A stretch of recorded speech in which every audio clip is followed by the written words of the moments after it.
And now, live from England, bringing you news and analysis that you won't find on the corporate and government mainstream media. It's the WideShut Webcast.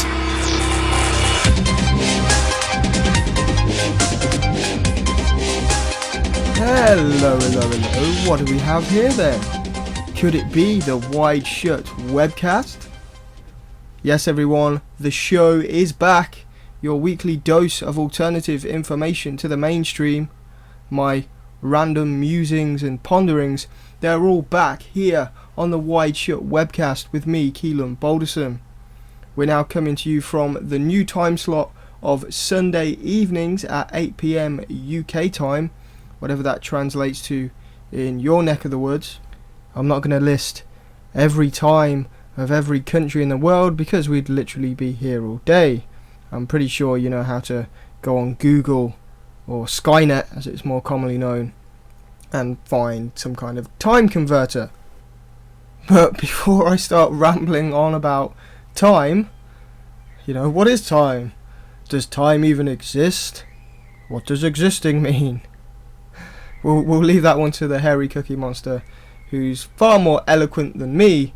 But before we get into some news topics, all of the recent goings on in Britain and the world stage, because that's what it is, a play on a stage with puppet masters, you may be wondering where we've been. Where did the WideShut Webcast go? What does the future hold? Or maybe you don't give a shit and it's just my ego. But nonetheless, I'm going to tell you anyway. I've decided to take up a job with MI5. No, not really. You haven't been hearing me for the last couple of months. I was going to say weeks, but it has been months. Because, there's a number of reasons. The main one being I needed a break. It was actually getting pretty tough. I couldn't really keep up with the schedule I'd set for myself. I started to get a bit frustrated, a bit of creative block. Because I do a lot more, or I try to do a lot more than just the show. It can get on top of you sometimes. But yeah, I didn't really feel like I was producing the kind of content I was happy with. I wasn't really enjoying what I was doing anymore. There was a bit of a financial aspect to it all. I needed to reassess how I was making a living at that point. So I disappeared for a little while. There was just a lot of things really culminating in me needing to sort out my priorities. What exactly am I spending my time on, and what am I getting out of it? I have a tendency to have all these goals, all these creative ideas and things that I want to do. I want to make this documentary, I want to do that thing. So I end up overloading myself, and then when I can't do it all, I get frustrated and I get going this, big annoyed cycle of getting frustrated with myself. I want to make documentaries, I want to do regular videos, but I also want to do my show, but I've also got to do articles, and I've got my other website to do to make my living. But then I want to read all these books because, I'm only 21 and I don't know everything. I still need a lot more educating. We're all growing and educating together, and so it kind of gets on top of you. So there was that, the general burning out that everyone goes through from time to time. Then while all that was going on, Resistance Radio was switching some things up. I won't go into detail really about that, but for those that don't know, there was basically a bit of a falling out. Things had kind of ran its course there at Resistance Radio. Many of the hosts decided to leave and start another website and move on. And Brit decided to cancel the live schedule. So that seemed to pretty much end, I guess, season 1, if you will, of the WideShut Webcast. But it's time to get back in the mix, live here on flippingthepyramid.co.uk. If you don't know what that is, the best way to find out is to go to flippingthepyramid.co.uk and watch the video of the same title. What is Flipping the Pyramid? And that should explain everything. We are reversing the system. We are widening our perceptions like a flipped pyramid widens at the top. We're flipping our negativity from focusing on the point, the center, the me, the ego, and changing it to focusing on the many. And some of us are just flipping burgers because that all sounds too complicated and new agey. But if you're looking for news commentary and a perspective that cuts through the bullshit corporate media, that I'm going to wear a suit and move my hands just like this because the producers told me to, then the WideShut webcast, wideshut.co.uk, is the place for you, and flippingthepyramid.co.uk is the place for you, where we tell it how it is. And you can get this bitch going on iTunes now. As always, since day one, you can listen on YouTube. We've got regular MP3 format for you to just download. You want an RSS feed? We've got an RSS feed. You can subscribe that way. You want to use Stitcher? We're going to try and use Stitcher in the future. It's all there on the front page. Just go to wideshut.co.uk and you'll find a way that you can keep up with the show. Of course, if you want to keep up with my perspective on a daily basis, then you can also read the articles on the main website as well, many of them which I will quote each week in the show and elaborate on. So, where do we begin on this comeback episode, this returning episode of the WideShut Webcast Season 2? Well, let's start with the banks, because they aren't learning their lessons, are they? Not that we really expected them to. But what have we been seeing this week? Well, Barclays were trying to manipulate bank interest rates, which obviously has a knock-on effect on our mortgages.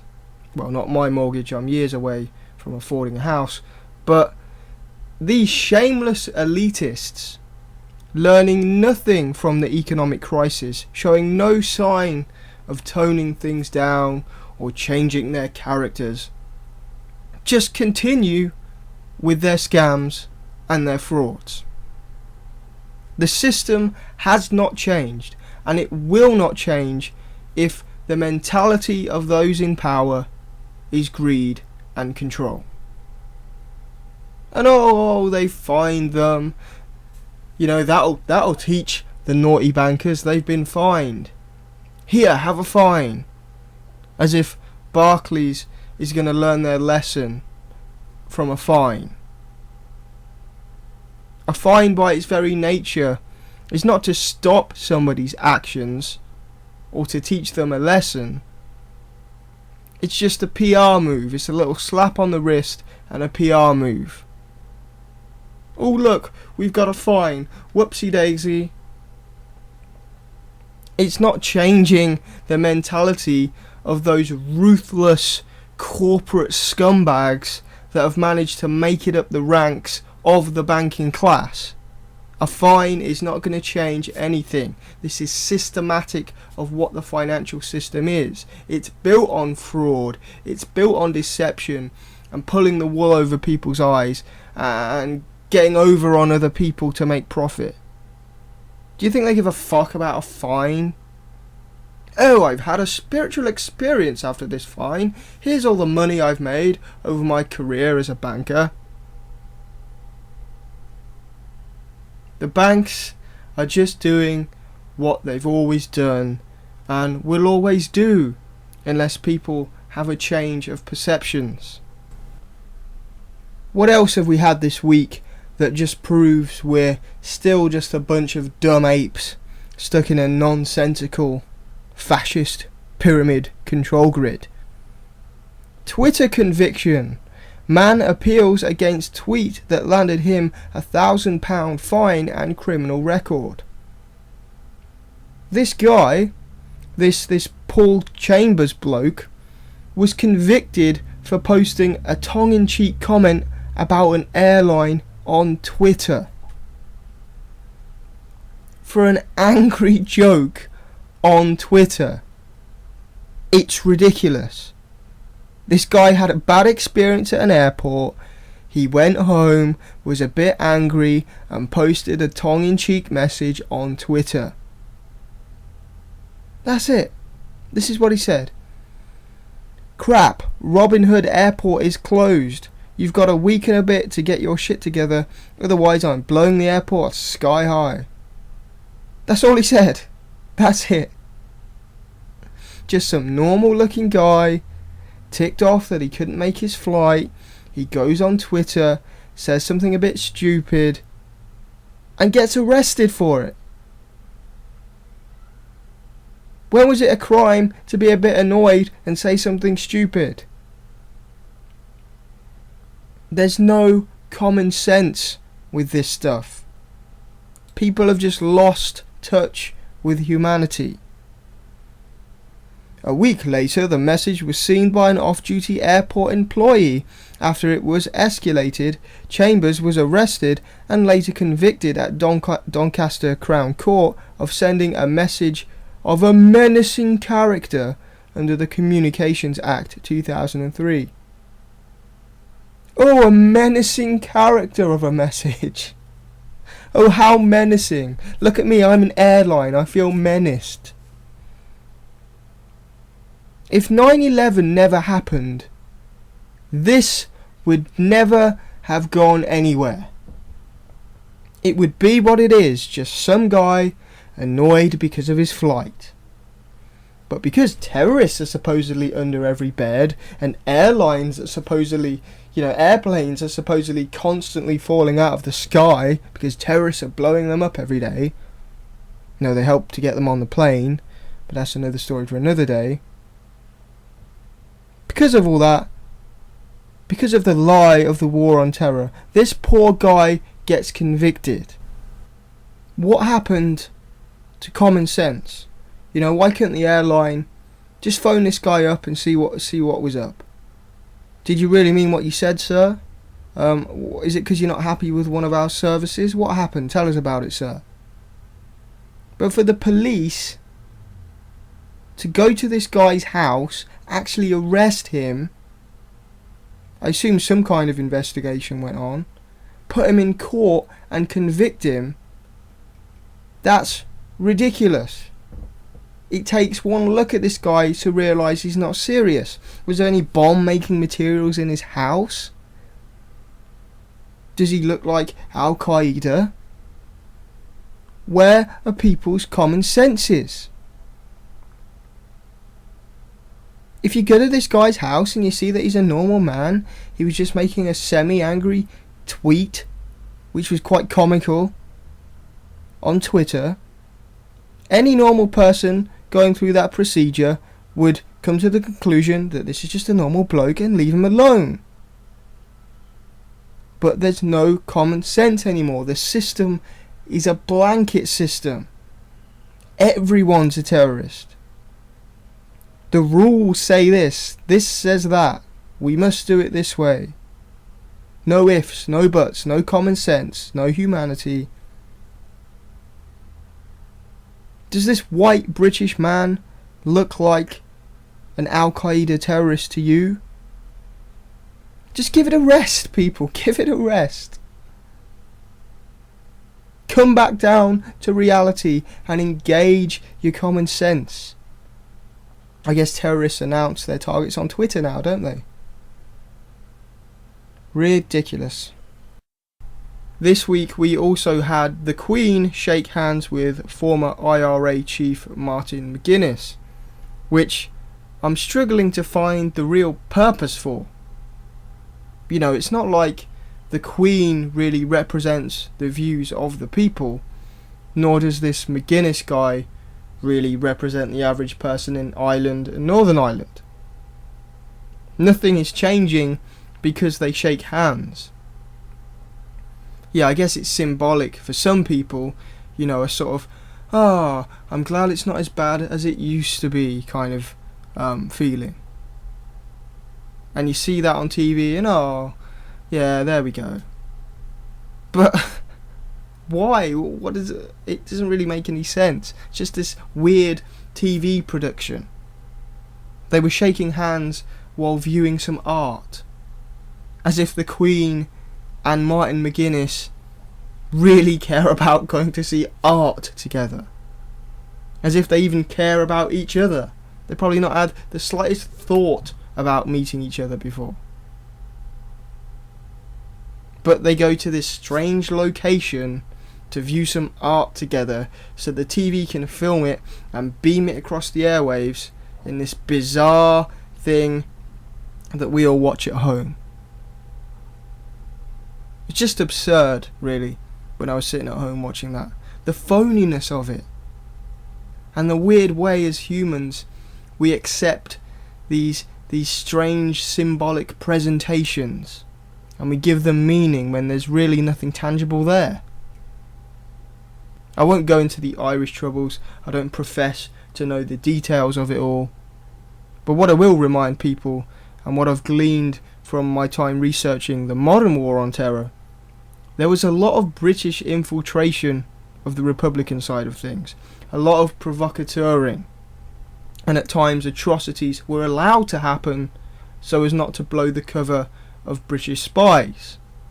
Some spies were deliberately involved in terrorism.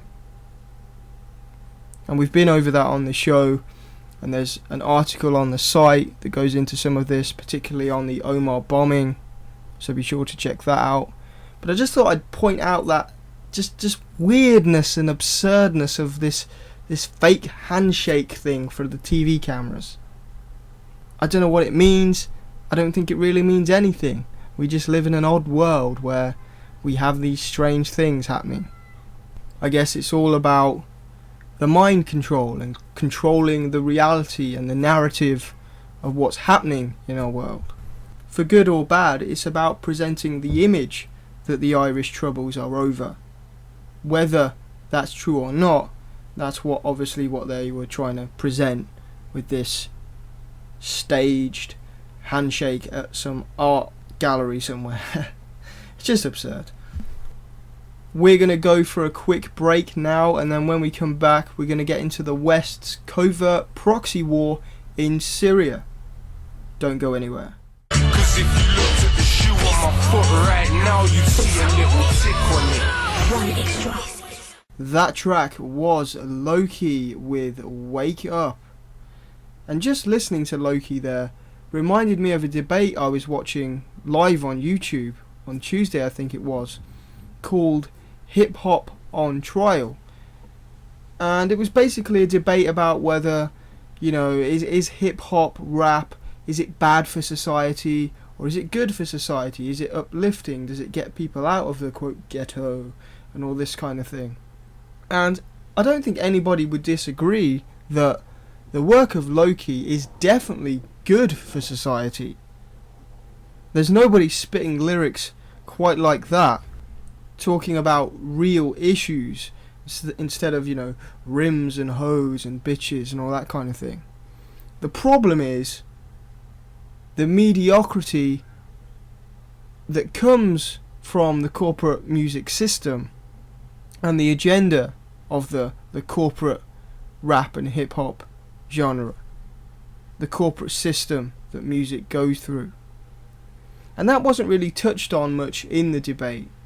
They had, points that, songs talking about bitches all the time, it degrades women, rap glorifies the gun and gang culture, who's responsible, what should we do about it, all this kind of thing. But in my opinion, that type of music is only being listened to because that's what the system has allowed through their complicated channels. It's what the corporations and corporate record labels have decided to sell and promote. This caricature of rap music, this almost comical, cartoony version of what people on the street are like. And because they've decided to sell this branded image of hip hop and rap, the new kids who want to get into the business emulate that style, or many of them do, or the ones that get through are the ones emulating this watered down style. And it becomes a perpetuating cycle in that way. And in this debate, people were making the argument that negative and degrading themes in hip hop are there because that's what the people choose to buy. That's what you and I want as a consumer. I'd agree with that, but with a slight twist. It's not what the masses choose to buy necessarily, it's what the masses have been conditioned and given to buy. Most people are lazy. They hear songs on the radio, on the music channels, and that's their paradigm of what music is. Within their reality, that's hip hop and rap. Nobody's buying Loki on a mass scale because Loki isn't played on the radio every day while you're at work or when you're driving to school or whatever. Loki doesn't perform at Glastonbury. Loki isn't interviewed on I don't know, whatever, insert chat show here. All it takes is the promotion machine of the corporate music industry to get behind a certain kind of music, a certain kind of person, and they take off. Without that machine, without the marketing machine, it doesn't exist, and people don't hear it and people don't buy it. The record labels, the big corporate bigwigs, have a lot to answer for if we're going to have the debate about negative themes in hip hop and rap. Now, it'd probably be hard to prove that the corporations are deliberately pumping out negative music for some kind of agenda. It could just be a numbers game, a money game.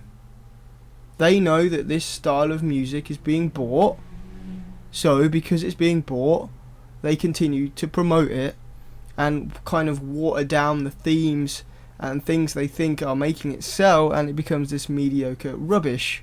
But in their left brain, number crunching mind, that is their income. So if you saw that debate, in my opinion, it's the big corporations, the big producers, or the people that just put their name on it saying they produced it, you know, the money men. They're the ones that mould what we hear and have a large responsibility if there are negative outcomes because of what we're hearing. It's not always the artists. They can only flourish within an environment that they've been given. And if you want to get into the Illuminati symbolism stuff, for an example of what I'm talking about, there's no way Rihanna is directing her music videos. It's other people behind the scenes that create her image. She's a brand. They're the ones that put the not so subliminals in there that everyone on YouTube goes, look, it says Illuminati plainly on my screen. It must be a conspiracy. No, in my opinion, it's mainly because it's controversial and you've seen it and you're talking about it and hundreds of thousands of people on YouTube are talking about it, and it creates a buzz and it makes them money. If you want to talk about Illuminati, well, there it is. That's the magic. It's making them money. It's getting a buzz and people are talking about them. Their music videos, their stars that they want to pump down our throats because they make them money. It doesn't mean Rihanna is a monarch, sex slave, and the symbolism is controlling our minds. It's almost a parody of itself, because in a way it is controlling our minds, because we are talking about it. But generally speaking, money plays the leading force behind a lot of this stuff. And I thought I'd make that point.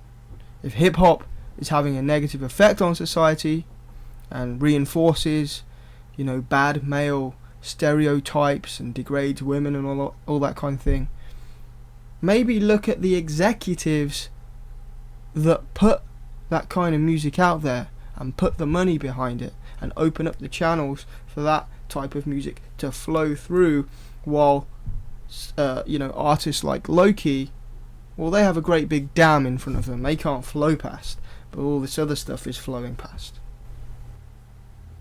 However, moving on to more important issues, the main topic that I wanted to talk about today is Syria, the civil war there, or what you might describe as a kind of part civil war, part proxy war, because there's a lot more going on than the mainstream media are really letting us know on their news cycles. The crisis now is starting to bubble up into a wider conflict thanks to the actions of Turkey. Turkey, of course, borders Syria and is a member of NATO. It's a close ally of the Anglo-Europe, Anglo-American establishment, and it's through Turkey that the West and other Middle Eastern allies are backing the Syrian rebels. Officially on paper, because that's really all that counts. Perception is reality. Officially, the West is not involved in the Syrian crisis. Well, actually, they are, if you listen to enough people. They clearly are. It's through the ally Turkey, that border access, where the West are involved. Britain, America, France, Israel, of course, are covertly helping to arm and coach the rebels. Former CIA officer Philip Giraldi has been saying in his blogs and on different alternative media outlets and some quite mainstream media outlets that unmarked NATO planes, NATO aircraft, have been shipping weapons and these foreign mercenaries from Libya to fight on the side of the rebels. So our operations in Libya, the NATO bombing of that country, has directly fed into this next proxy war in Syria. The same people involved have moved over to Syria in these unmarked NATO planes, landing in Turkey and hopping over the border. It's now admitted in the New York Times that the CIA are there at the border managing the weapons that are going through to the rebels.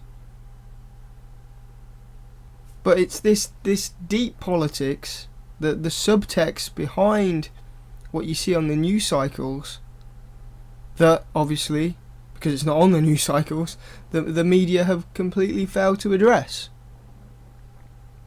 It's just not happening. La la la la la, la la la, whatever they tell us is true. We're going to ignore these little nuggets of information and we're going to go along like the West isn't even involved yet. We're at war.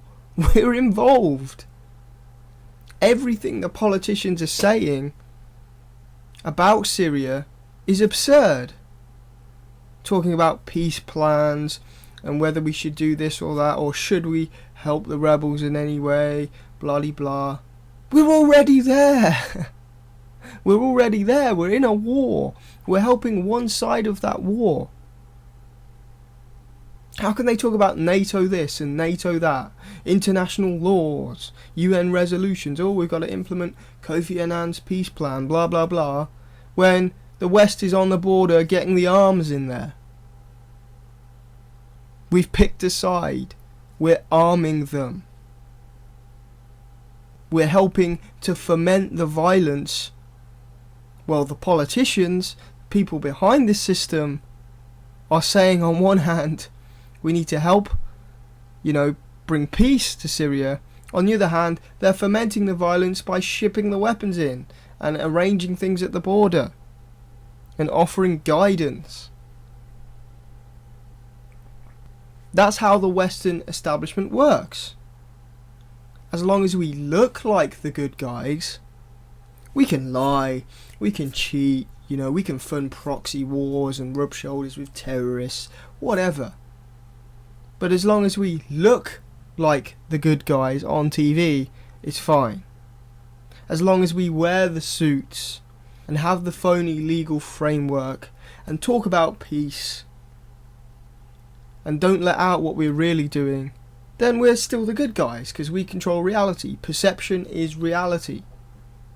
Check this clip I found on a recent BBC quote hard talk episode with Paddy Ashdown, and he admits that perception is reality. We're completely immoral, we wanted to do this, these are our agendas, but we've been silly because we haven't done it through the proper channels.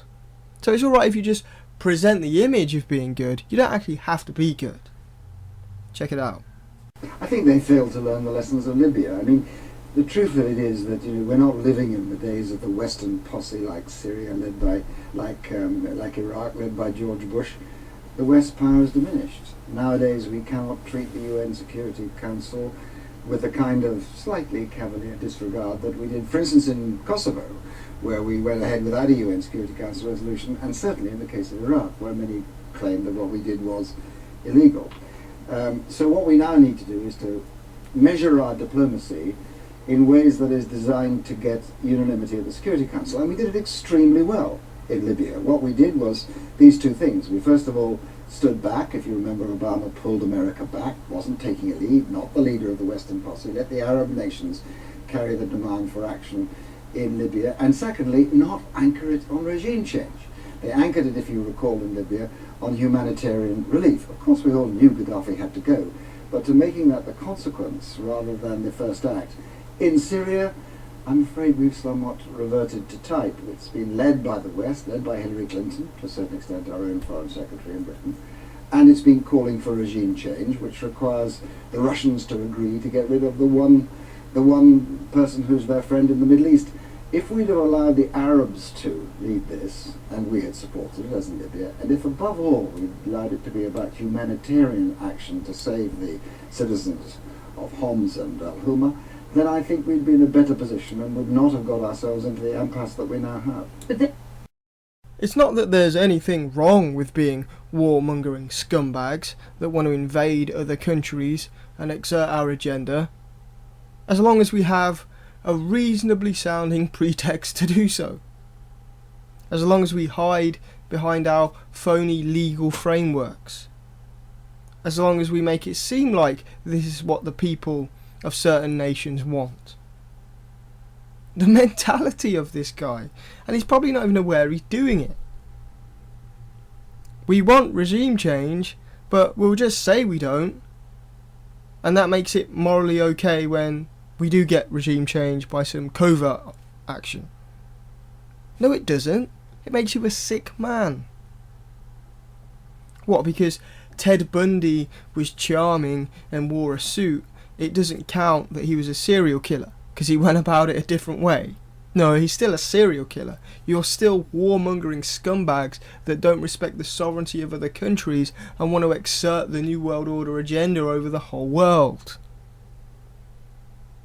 This is the mentality of these people. And he's saying it live on the BBC. Oh, I don't know. But back to the point.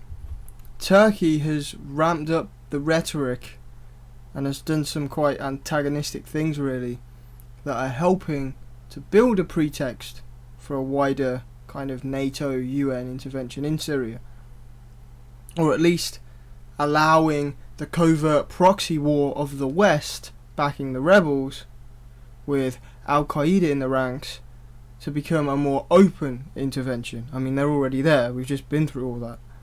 So it's not like they're ramping up the rhetoric for an invasion. They've already really invaded, but it's just so they can be more open about it, I guess. Where they don't have to hide behind the CIA and MI6 and British Special Forces and so on. They could just go in there, and the people think, oh, they're going to liberate them. Yeah, well, they've been fomenting the violence the whole time. But what Turkey have done, they sent this F-4 Phantom jet into Syrian airspace, and it was shot down. Some commentators have suggested that the whole purpose of this was deliberate, that Turkey sent the jet into Syria to test Syria's anti-aircraft ability, to see how advanced they were and whether it would be a tough job if they did start launching airstrikes on Syria at strategic targets and Assad's compound and so on. But how's that for being screwed over by your government? Your job is to fly into an enemy's airspace to see if they can shoot you down or not. Oh god, good grief. Those poor fucking guys. Just two guys looking to feed their family. They join the military, you know, be a hero, fight for your country. Yeah, I want to be a hero. I want to fight for my country. I want to provide for my family. And some fucking guy in a suit sends them to their death. Just to test whether Syria is capable of defending themselves from air attacks. That being said, it was probably some unmanned remote controlled drone. It doesn't necessarily have to have been a jet with pilots in it. There might not have been pilots at all. I've not really looked into that, so don't quote me on it. But, you know, you never know these days. The whole thing is steeped in propaganda. It is a propaganda ploy. Because Turkey then went to the media, went to the international community, and were like, look, this evil Assad guy, look what he did. He shot down our plane, he shot down these men. We're going to beef up our security now. We're going to go to the border and make sure evil Syria doesn't attack us again. And it's sold like Syria is becoming more aggressive and Turkey are the victims. Well, no, Turkey just invaded their airspace and has been sending arms and mercenaries over the border for months. Turkey's already started a war with Syria. They're lucky they haven't already been attacked. But this whole situation is being used as a pretext to up the rhetoric, to continue the saber rattling, the beating of the war drums. And it's become a stepping stone to bring them closer to overt intervention. It's something they can point to. It's a next level. It's not quite there, but it's a stepping stone. And they have. Turkey have sent tanks and anti-aircraft guns and stuff to the border. It was on Turkish state TV. It showed them driving off through the desert to the border.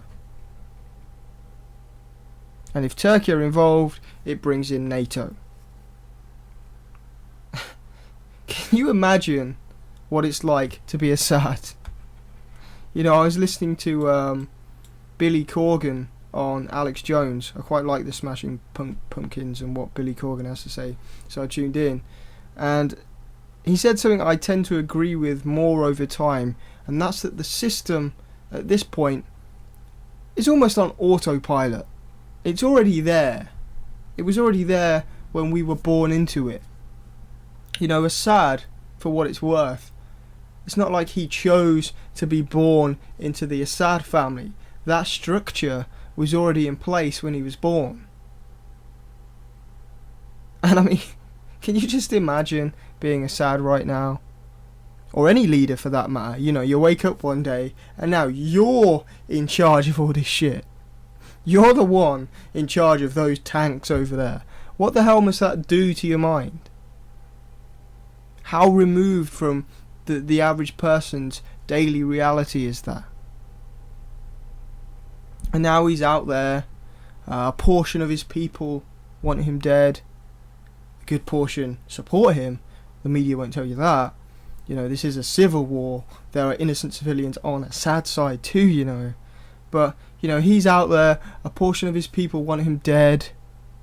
There are foreign mercenaries and terrorists blowing shit up. He's blowing shit up back. The whole Western world, the ruling powers of the world, want you dead. I mean, imagine how he feels. And he's just out there rocking it in his presidential suit. He's still bowing and greeting the other politicians in you know, political buildings around Syria that haven't been reached yet. I mean, is anyone in his clique like looking around and thinking, I think we're fucked, mate. There's a lot of people that want you dead. You know, don't worry about all this presidential pomp anymore. You know, you're just Bashar. I'm just George. You know, let's just drop all this act. I think we're fucked. But he's born into that system. he's buying into the whole, presidential leader shtick, and he's sticking there till the end to, I guess, support the side that still supports him. Maybe there's some honour in that, I don't know. I'm not saying he's a nice guy, I'm not saying government is a good thing, but the West are truly stirring the pot where this is concerned. And a point that I wanted to make earlier is that the West have admitted that Al-Qaeda are in the ranks of the opposition. From the very beginning, Assad claimed that the violence was caused by terrorists and his clamping down was on terrorists. We admit the terrorists are there. It's now admitted that the CIA are at the border funneling weapons through to the rebels, and they say, oh, the CIA are only there to stop these weapons getting in the hands of Al-Qaeda. Yeah, right. But the fact remains, we're supporting an opposition that is made up of terrorists. It was the same in Libya. We were working alongside Al-Qaeda. How hypocritical and warped is that?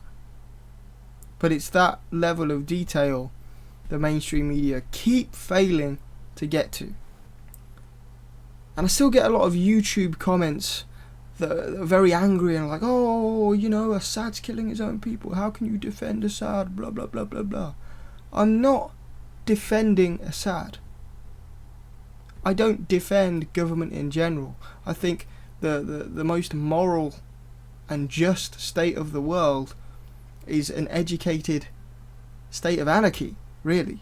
That's the ultimate utopia in my mind. We're not going to get there in my lifetime, but that would be the ultimate goal. So I'm not here defending Assad, but you have to understand, just because you don't like Assad doesn't mean you should support some kind of Western intervention. They don't go together like that. If you think the West is going to liberate Syria and speed them along to a full-blown democracy, it's getting there slowly anyway. But now we've shipped guns and stuff in there. But if you think that we would liberate Syria, just look at Libya. Is Sharia law, is Al-Qaeda flags above courthouses, is that liberation? The West only helps when it benefits them, and then they only pretend to help. They just push out that facade of humanitarian aid and humanitarian interventions and all this rubbish, like Paddy Ashdown was insinuating on BBC Hard Talk. It's just a facade. Even when they go in to help, they just put in new puppet governments that help them exert their agenda. There's a bigger picture. It's not, oh, you don't want intervention from the West, you love Assad.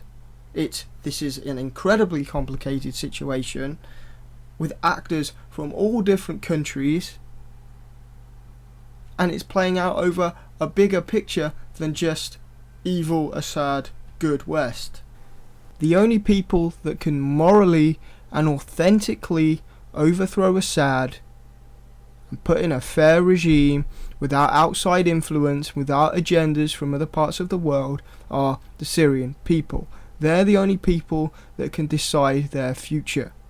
Unfortunately, it's now too late. We've already got involved. There's a full-blown civil war, and basically Assad's time is up. The elite want to close in on Iran, Russia and China, and Syria is the stepping stone of that agenda.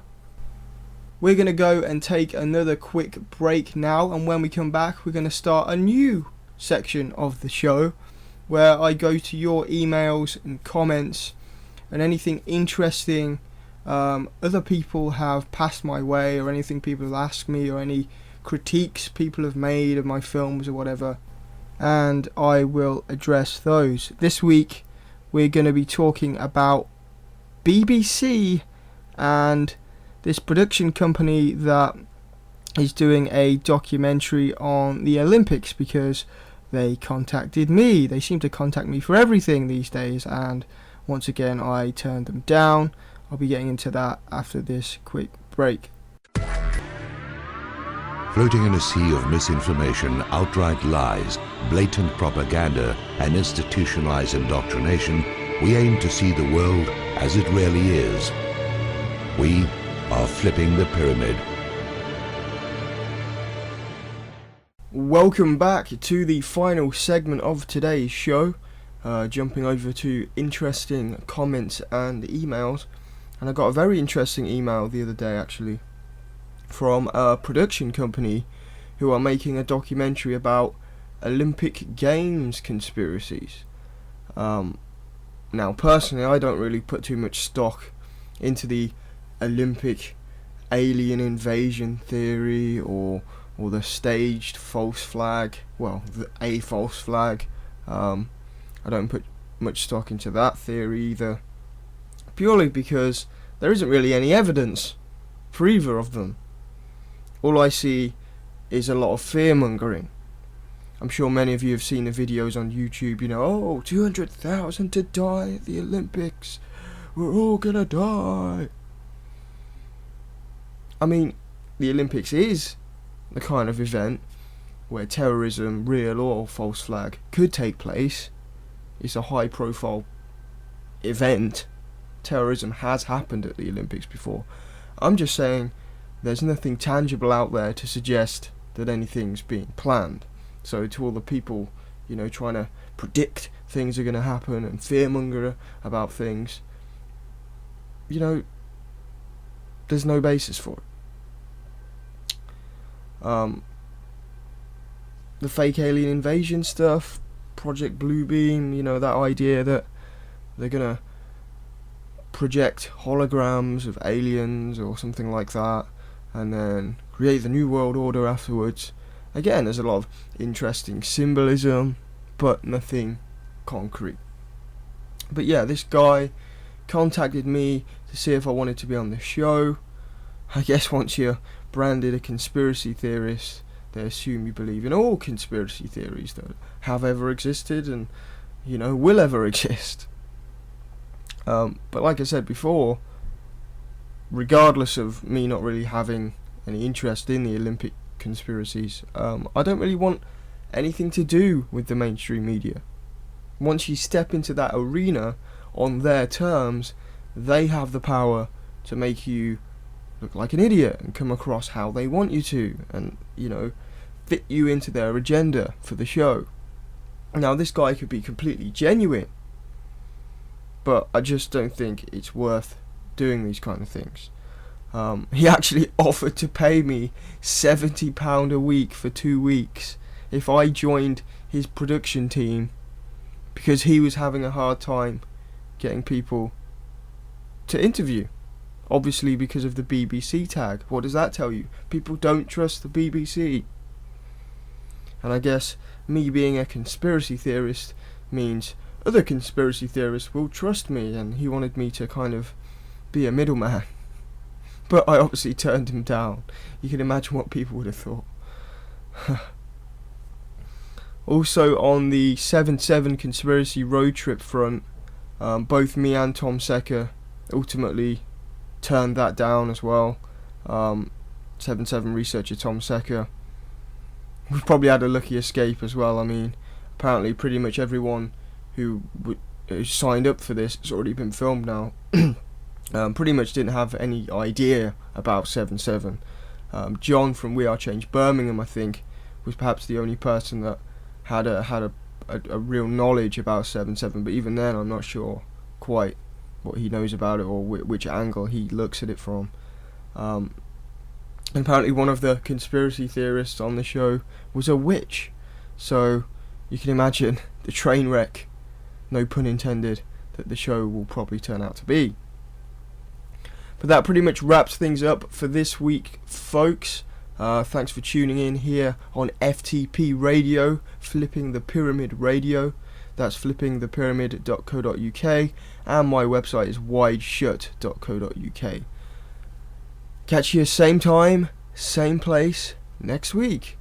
And also be sure to check out the FTP schedule for the other good shows that will get your noggin ticking over. Catch you next week, folks. If you found the preceding information valuable, please consider buying a DVD or making a small donation of your choosing. Go to wideshut.co.uk/donate. That's wideshut.co.uk/donate. You are the resistance.